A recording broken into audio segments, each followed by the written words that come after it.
হয়েছে আর রবিউল আউয়াল চলে যাচ্ছে, কোনো খবর নাই। তাহলে বুঝতে হবে এটা মুখে খুশি হয়েছে, মুখে খুশি হয় নাই। আমরা যারা মুখেও খুশি ভিতরেও খুশি, তারা রবিউল আউয়াল আসছে, আমরা সেটা ঘুমে কাটানো যাবে না। তা পুরা রবিউল আউয়াল কখনো জুলুস করে, কখনো মাহফিল করে, কখনো দরুদ পড়ে, কখনো নাতে রসুল করে, কখনো কামলিওয়ালার স্লোগান দিয়ে বিশ্ববাসীকে আমরা জানিয়ে দিচ্ছি আমরা মুখে খুশি হই নয়, আমরা বাস্তবে নবী পেয়ে খুশি হয়ে গেছে। আজকে সারাদিন পরিশ্রম করেছে, এই মুহূর্তে এসে কোনো মাহফিল হজম করবেন এই পরিবেশ নাই। এরপরেও জুমার দিন যেহেতু কিছু কথা বলা প্রয়োজন, তা আমি যেহেতু আজকে জুলুস হয়েছে সেদিক বিবেচনা করে, পৃথিবীতে অনেক মানুষ স্মরণীয় বরণীয় ইতিহাসের পাতায় আছে না, আছে অসংখ্য মানুষ আছে। কেউ রাষ্ট্র স্বাধীন করেছে, কেউ সংবিধান প্রণয়ন করেছে, কেউ ধর্মের আবিষ্কার হয়েছে, কেউ বা জাতি নেশন উপহার দিয়েছে, কেউ বা কবিতা লিখে কবি হয়েছে, কেউ বা সাহিত্য লিখে সাহিত্যিক হয়েছে, কেউ বা ডাক্তারি করে ডাক্তার হয়েছে, কেউ বা বিল্ডিং বানিয়ে ইঞ্জিনিয়ার হয়েছে, কেউ বা এমপি মন্ত্রী হয়ে লিডার হয়েছে। এরকম বিভিন্ন সেক্টরে স্মরণীয় বরণীয় সম্মানীয় অনেক মানুষ আছে। আপনি বলবেন জন্ম এত সালে, উনি পড়ালেখা করছে অমুক স্কুলে, মাস্টার্স করছে অমুক ইউনিভার্সিটি থেকে, শিক্ষা জীবন শেষ করে কর্মজীবন এখানে গেছে, এভাবে উনি এই কাজগুলো করছে, উনি এত সালে ইন্তেকাল করছে। এর বাহিরে অন্য কিছু আছে নাই। আমরা যারা বাংলাদেশে আছি, যদি বলে কাজী নজরুল ইসলাম চিনেন না, এরকম কেউ আছে নাই। আমি যদি বলি কাজী নজরুল ইসলামের চুল কয়টা সাদা হয়েছে, আপনি বলুন নজরুল এটা কিরকম প্রশ্ন করেছেন, চুল কয়টা সাদা, এটা তো কেউ কখনো লিখে না। উনি কিভাবে হাসতেন, আপনি বলবেন এটা কেমনে বলবো, কারণ উনি কিভাবে হাসে এটা তো কিতাবে লেখা নাই। উনি কিভাবে হাঁটতেন, আপনি বলবেন এটাও তো বলতে পারবো না। কেন? কারণ কোন কবি, কোন সাহিত্যিক, কোন লিডার কিভাবে হাসছে এটা কেমনে বলবো। কিন্তু পৃথিবীতে একটাই জাত আছে, ওনার কয়টা চুল সাদা হয়েছে এটাও জীবনীতে লেখা হয়ে গেছে। উনি রহমতুল লিল আলামিন।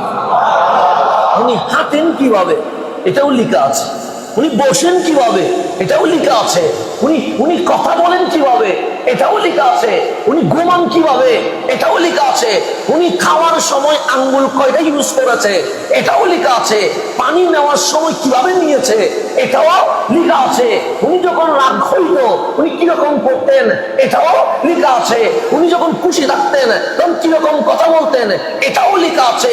যেমন আমাদের দুইটা জীবন, একটা হচ্ছে মানুষের সামনে ওপেন করা, এটা নিয়ে আপনি আলোচনা করেন কিন্তু আপত্তি নাই।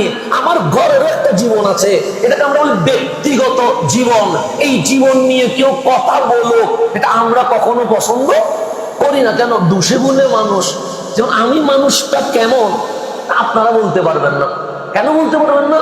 আপনার সাথে আমার দেখা হচ্ছে জুলুসে, আপনার সাথে আমার দেখা হচ্ছে জুমাতে, আপনার সাথে আমার দেখা হচ্ছে মাহফিলে, অর্থাৎ দিনে 2 ঘন্টা 3 ঘন্টা 4 ঘন্টা এর চেয়ে বেশি নয়। এই বিষয় এই 4 ঘন্টা যেন আমি ভালো থাকতে পারি, আপনাদের সামনে যেন ভালো হতে পারি, এটার জন্য আমার একটা প্রস্তুতি আছে। কিভাবে কথা বললে আমার এই বন্দরের মানুষগুলো খুশি হবে, কিভাবে হাঁটলে ওরা আমার উপর রাজি হবে, কিভাবে ওদের সাথে মিশলে ওরা আমাকে ভালো বলবে, এটা আমি কি করি, প্র্যাকটিস করি। কেন? কেন আমি চাই কেউ যেন আমাকে খারাপ না বলুক। স্বাভাবিক, আপনাকে কেউ গালি দিলে আপনার ভালো লাগবে? ভালো লাগবে না। 3-4 ঘন্টা ভালো থাকা যায়, কিন্তু আমি যখন ঘরে যাব, আমার বিবি উনি আমার গরম হইলে কি হয় উনি জানে, ঠান্ডা হইলে কি হয় উনি জানে, পেট ভরা থাকলে আমি কিভাবে কথা বলি উনি জানে, পেট ক্ষুধা থাকলে কিভাবে কথা বলি উনি জানে, ঘুম হইলে আমার আনন্দ কিভাবে হয় এটা উনি জানে, ঘুম না হইলে আমার রিয়াকশন কেমনে হয় এটা উনি জানে। সেই কারণে পৃথিবীর কোন স্বামী তার বউকে এই অধিকার দেয় নাই যে বিবি মানুষকে আমার সম্পর্কে বলতে পারবা। কেন?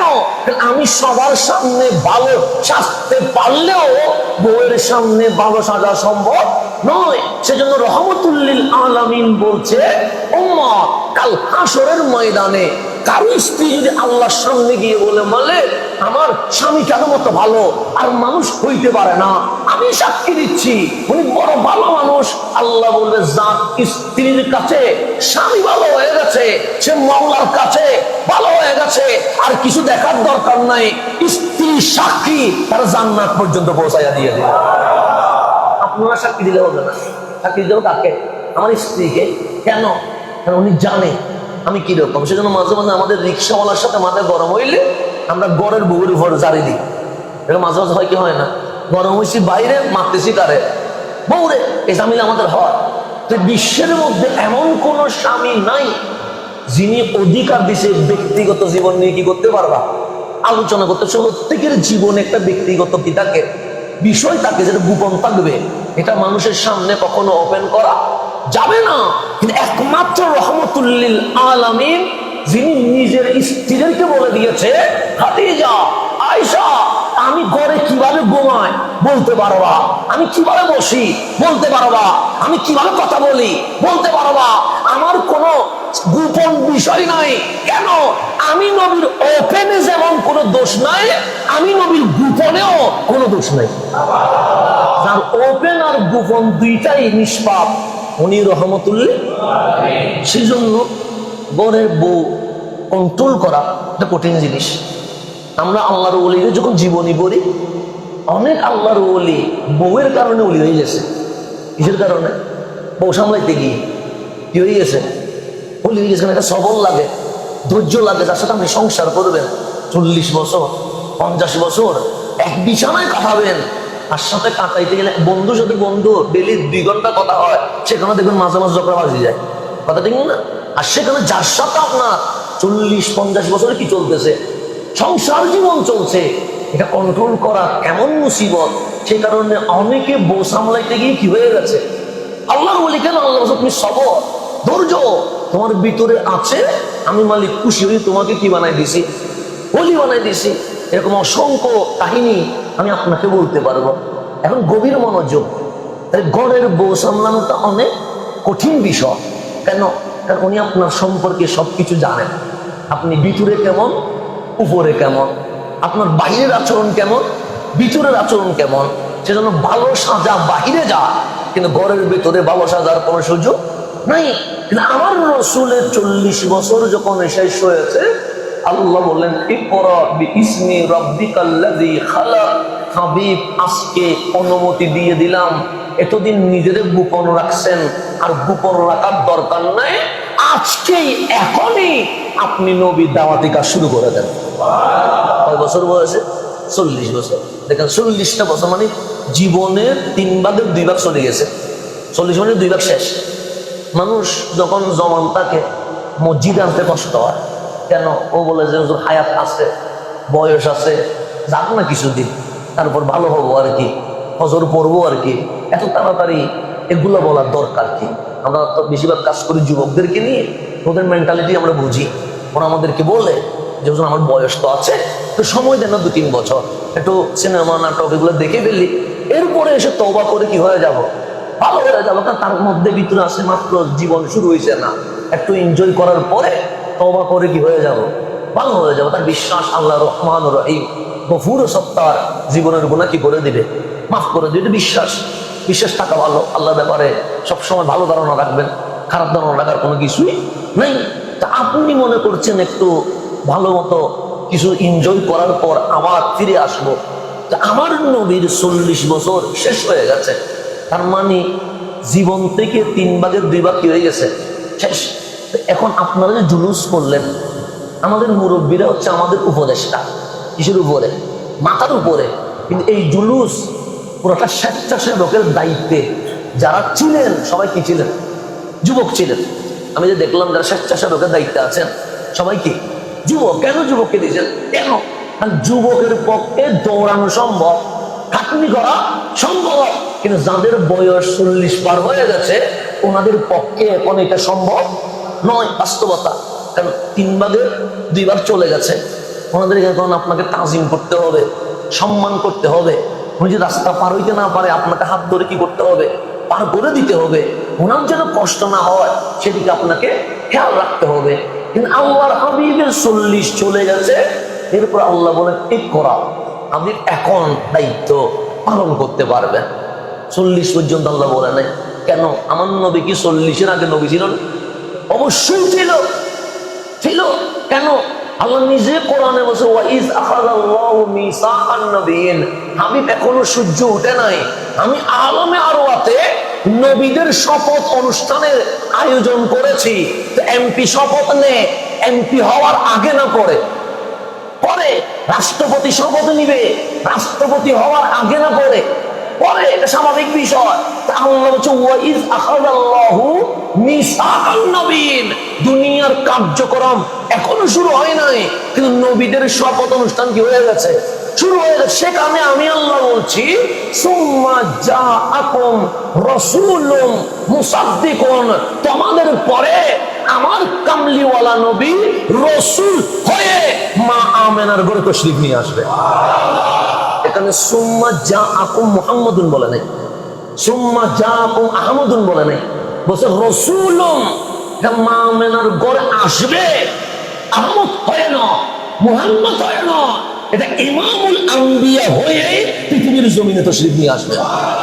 মুসলমান আল্লাহ আল্লাহ সুম্মা যা মানে আসবে, মানে তোমাদের মাঝে রাসূলুম, এমন রাসূল, মুসাদ্দিকুন, আজকের শপথ অনুষ্ঠান করলাম, সার্টিফিকেটে আমি স্বাক্ষর দিলাম না, কেন? সেটা সত্যায়ন আমার নবী এসে তোমাদের সার্টিফিকেটে দিয়ে দিবে। নবী এটা আসছে কি হয়ে? রাসূল হয়ে। সেজন্য আমার নবীর আপন চাচা সৈয়দুনা আব্বাস রাদিয়াল্লাহু তাআলা, উনি যখন কালিমা বললেন সাহাবায়ে কেরাম খুশি হইলেন। আপন চাচা কি বলছে? রাসূলের বাবা নাই, আর সেখানে চাচা এসে কি করে ফেলছে? কালিমা বলে উম্মত হয়ে গেছে। সাহাবায়ে কেরাম চিৎকার করে তাকবীর দিয়েছে। সৈয়দুনা আব্বাস আমার নবীর আপন চাচা বললেন ইয়া রাসূলুল্লাহ, ওদের কি হয়ে গেছে? আমি কালিমা বললাম আর ওরা চিৎকার করে তাকবীর দিয়েছে। আমার রাসূল বলেন জিজ্ঞেস করেন না। তখন উনি জিজ্ঞেস করলেন মা বালুকুম, তোমরা এরকম চিল্লাইয়া উঠলা যে? বলছে আমাদের ইয়ৌমুল ফরহি ওয়াস সুরুর, আজকে বড় খুশির দিন, ঈদের দিন। কেন? যে নবীর আপন চাচা আজ কালিমা পড়ে হাবিবের উম্মত হয়ে গেছে। তখন সৈয়দুনা আব্বাস বলে তোমরা কি মনে করছো আমি এখন মুসলমান হয়েছি? চলো এটাই তো মনে করবো, কারণ কালিমা পড়ছেন আমাদের সামনে, এখন তো এখনই মুসলমান হয়েছে না? তো কখন মুসলমান? যে এই নবী যখন দুলনায়, আমি তখন মুসলমান হয়ে গেছি। তো নবী তো দুলনাই বলে নাই ইন্নী রাসূলুল্লাহ, বলছে? বলে নাই। আপনি বলছে ঈমান আনো, বলছে?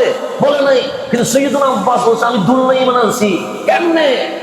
পূর্ণিমার চাঁদ উঠেছে আসমানে, এই নবী আমাদের বাবা নবীর দাদা হযরত আব্দুল মুত্তালিব দুলনায় নিয়ে ওনাকে কি দিচ্ছে? দুলনায় খেলা দিচ্ছে। এমন অবস্থায় রাসূল পাকের ডান হাত উঠে যাচ্ছে, এই উপরের আঙ্গুলটা সোজা আছে, সামনে গেলে চাঁদ সামনে যায়, পিছনে গেলে চাঁদ পিছনে যায়, ডানে গেলে চাঁদ ডানে যায়, বামে গেলে চাঁদ বামে যায়। আমি আব্বাস দেখলাম দুলনার শিশুর আঙ্গুলের ইশারায় চাঁদ ডানে বামে যাচ্ছে। তখন আব্বাসের মন বলে উঠছে আব্বাস, তোমার বংশে কে এসেছে দেখো, যার আঙ্গুলের ইশারায় চাঁদ হুকুম পালন করছে। সাধারণ কেউ আসে নাই, ইমামুল আম্বিয়া চলে এসেছে। সেদিন আমি আব্বাস এই কামলিওয়ালার উপরে ঈমান নিয়ে চলে আসছি।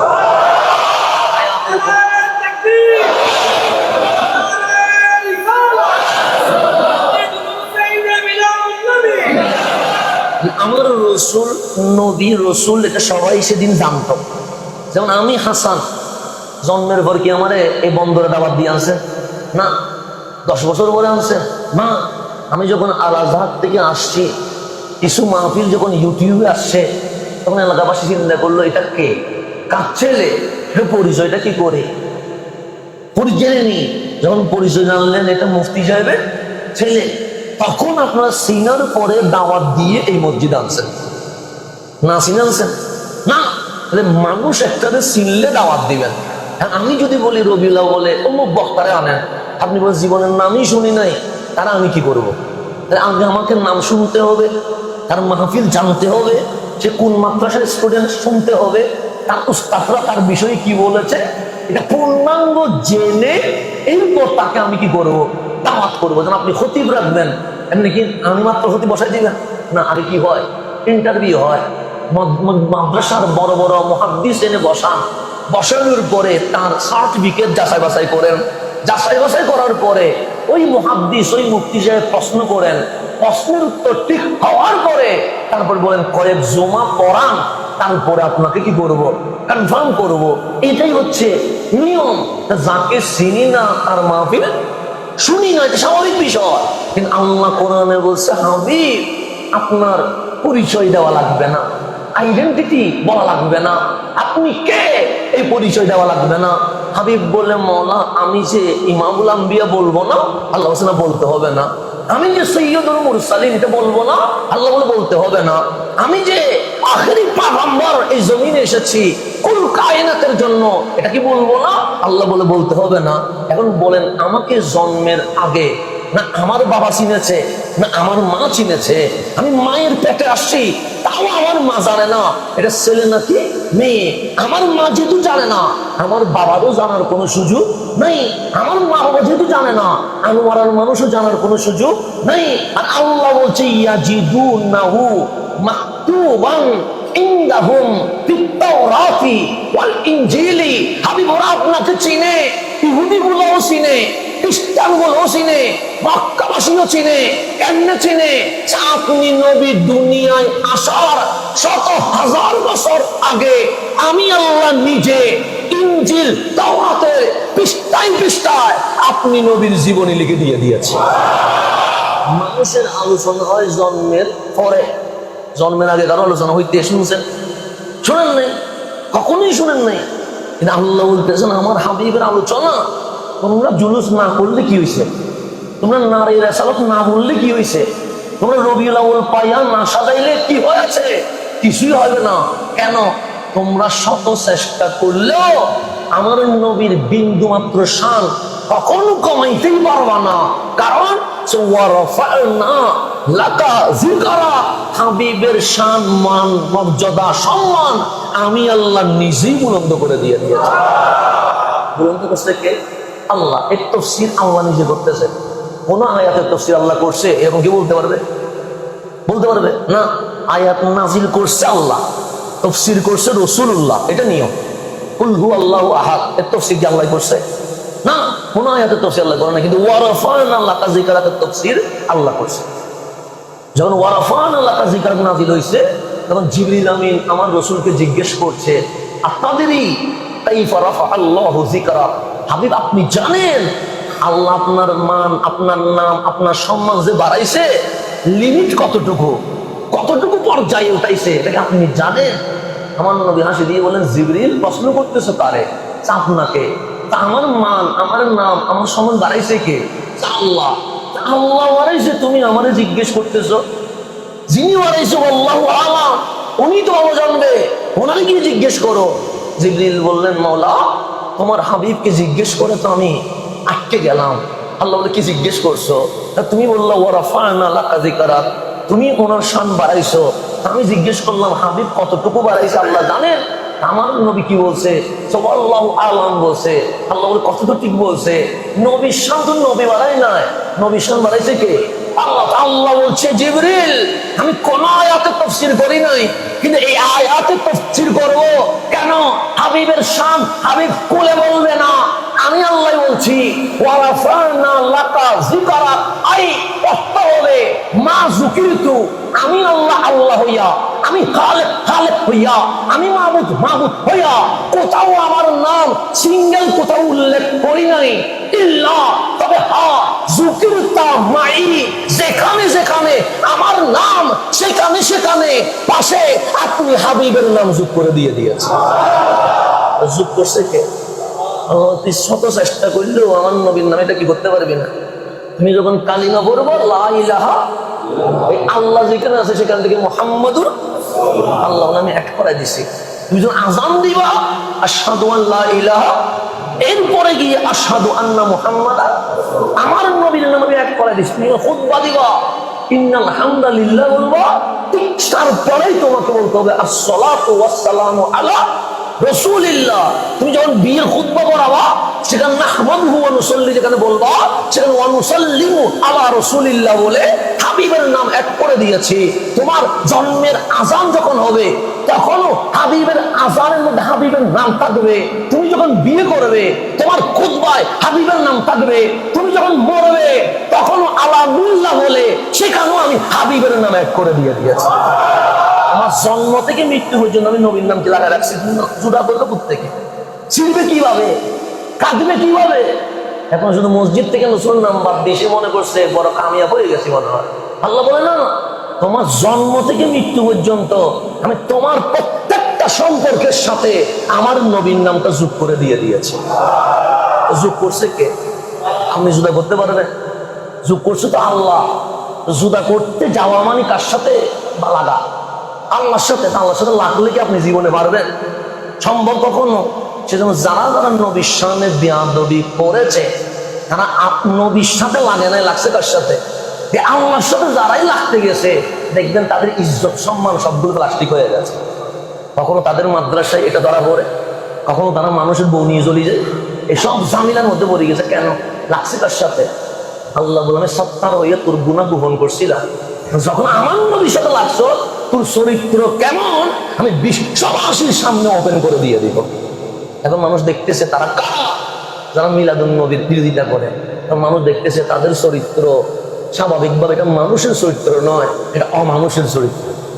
যারা অমানুষ হয় তারাই এই যে মিলাদুন নবীর বিরুদ্ধে কি করে, অবস্থান করে। মানুষ এখন দেখতেছে সূর্যের মতো কি হয়ে গেছে, পরিষ্কার হয়ে গেছে। যারা এই যে মিলাদুন নবীর বাধা দিতে লাঠি নিয়ে নামে তাদের চরিত্র কেমন জাতীয় মিডিয়ার সামনে কি হয়ে গেছে, ওপেন হয়ে গেছে।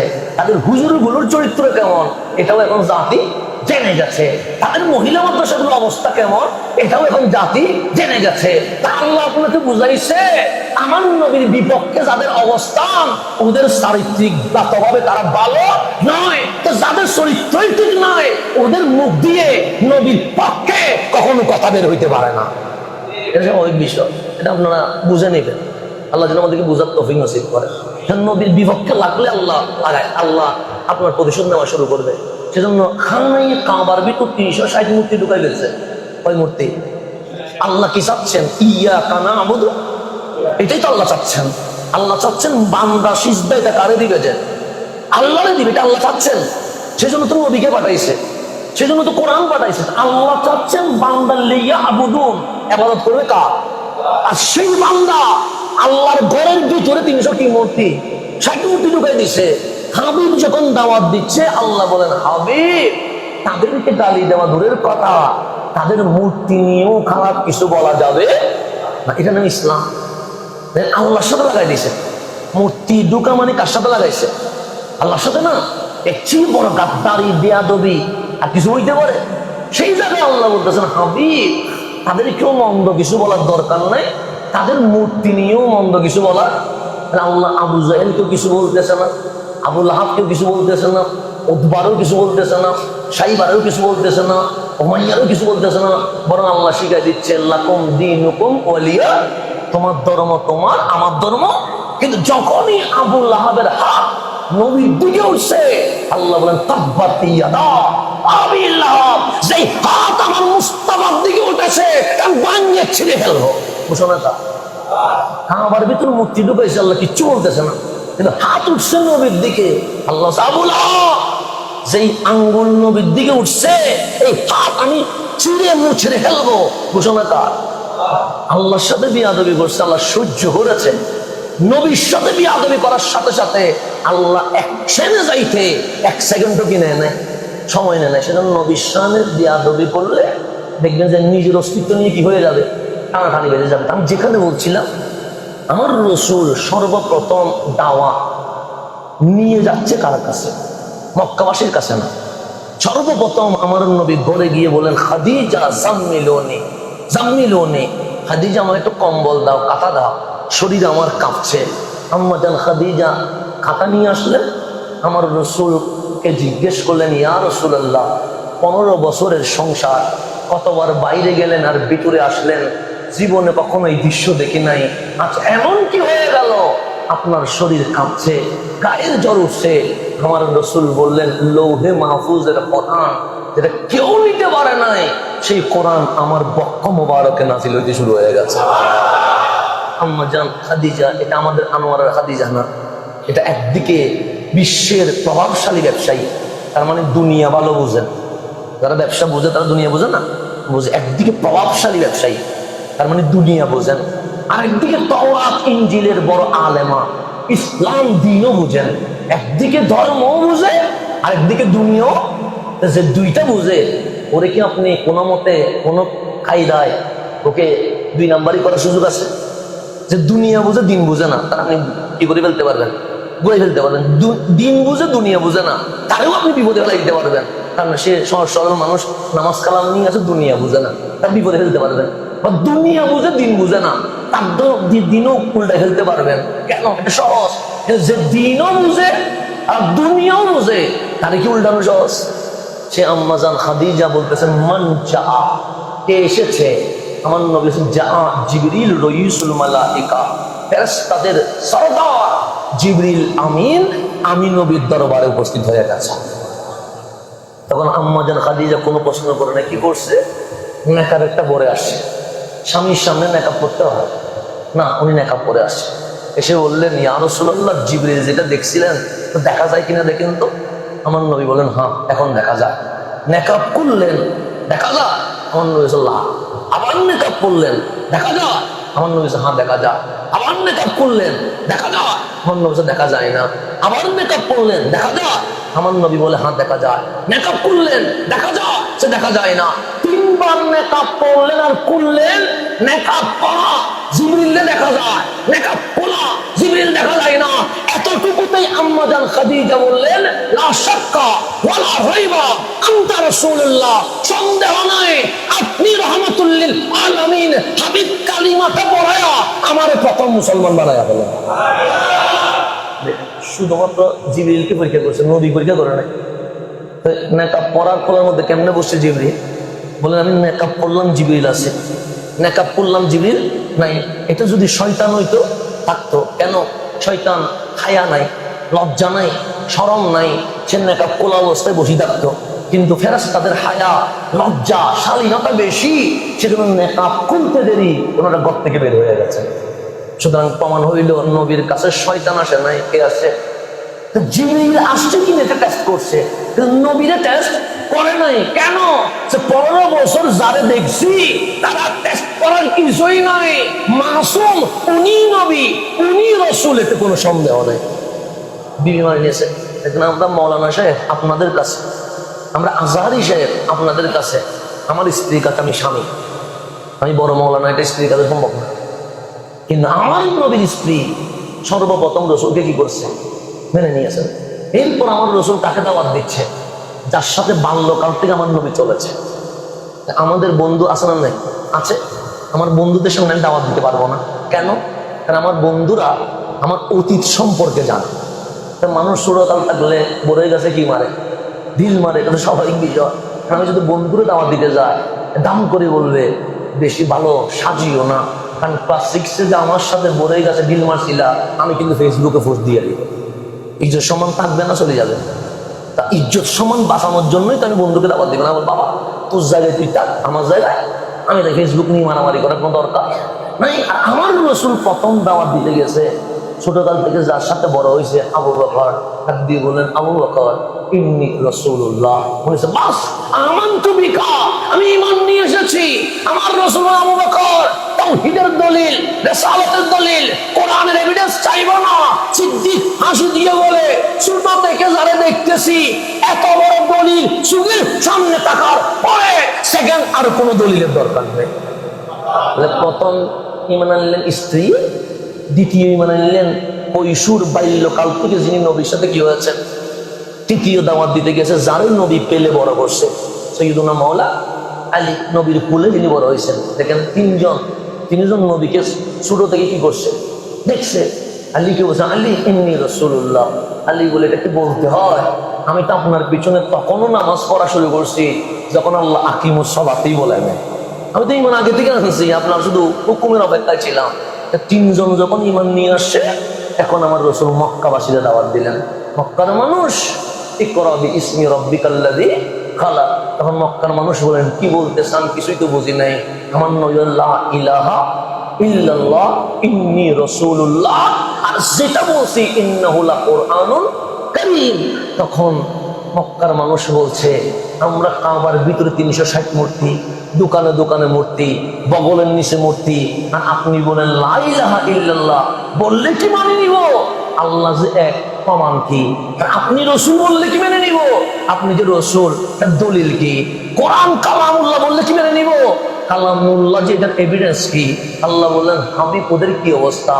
ঘরের গুলো ইমান নিয়ে আসে, বাইরের গুলো প্রশ্ন করতেছে। আল্লাহ বলে, হাবিব আমি চাইলে তো আপনাকে 15 বছরে মাথা নামাইতে পারতাম না, 20 বছরে মাথা নামাইতে পারতাম না, 25 বছরে মাথা নামাতে পারতাম না, 40 বছর কেন আমি আপনাকে এভাবে রাখছি জানেন? কারণ আমি জানি মক্কার মানুষ বলবে তাওহীদের দলিল কি, রিসালাতের দলিল কি, কোরআনের দলিল কি। হাবিব ওদেরকে জিজ্ঞেস করেন ওরা আপনাকে চিনে কিনা। আমার নবী বলেন, চিনোনি আমারে? আতারিফুনি? সবাই বললেন না চিনি তো। আমার নবী বলেন, আমি কে? আপনি আব্দুল্লাহ আমেনার শাহজাদা। এমন জমানায় আসলেন যেটার নাম জাহিলিয়ত, জুলুমাতের জমানা। পানির মতো মানুষ মদ পান করে, রাস্তায় মানুষ জানা করে, আল্লাহর ঘর কাবার সামনে মানুষ কাপড় খুলে ফেলে।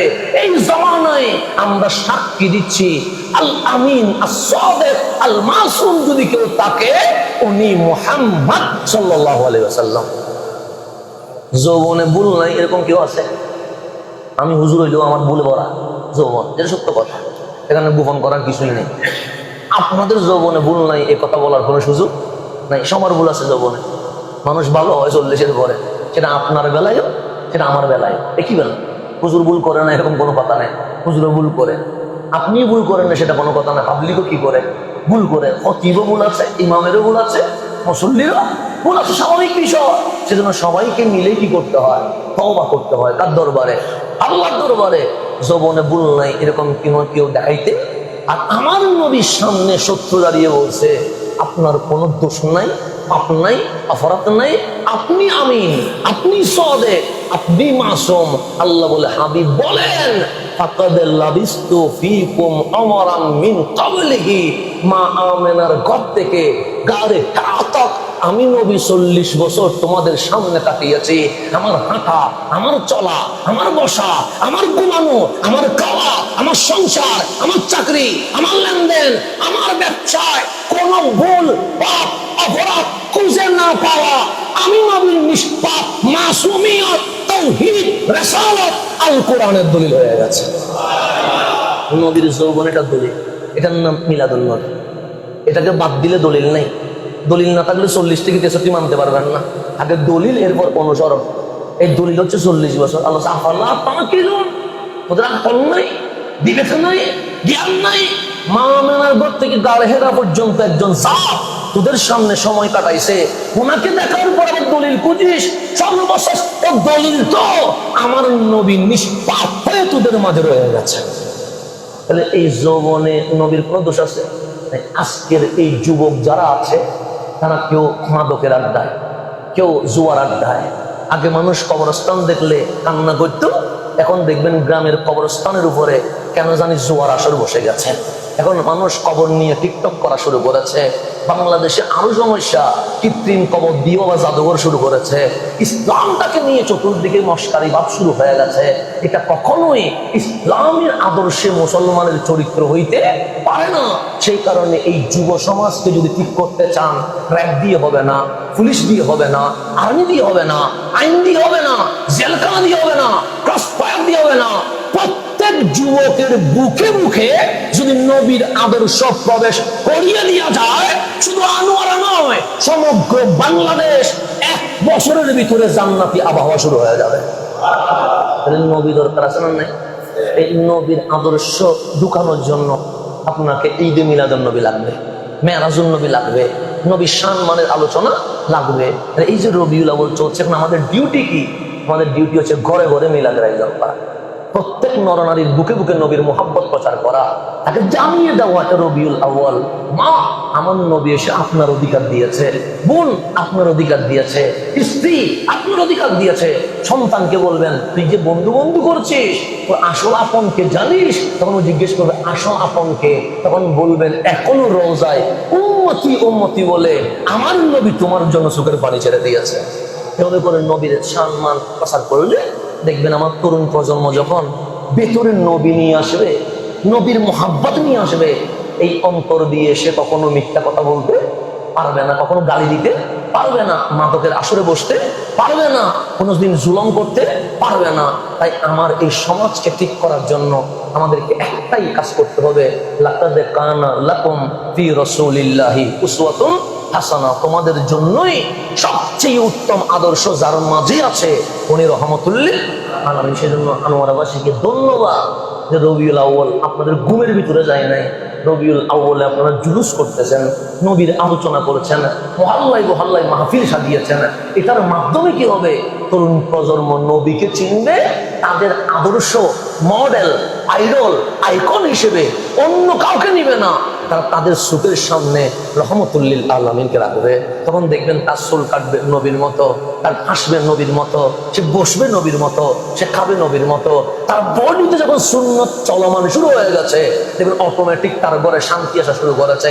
ঘরে যখন শান্তি আসছে সমাজ পরিবর্তন হচ্ছে, সমাজ যখন পরিবর্তন হচ্ছে পুরো এলাকা পরিবর্তন হচ্ছে, এলাকা যখন পরিবর্তন হবে চট্টগ্রাম পরিবর্তন হবে, চট্টগ্রামের পরিবর্তনের সাথে সাথে দেখবেন ৬৪ ডিস্ট্রিক্টে পরিবর্তনের আবহাওয়া চলে আসবে।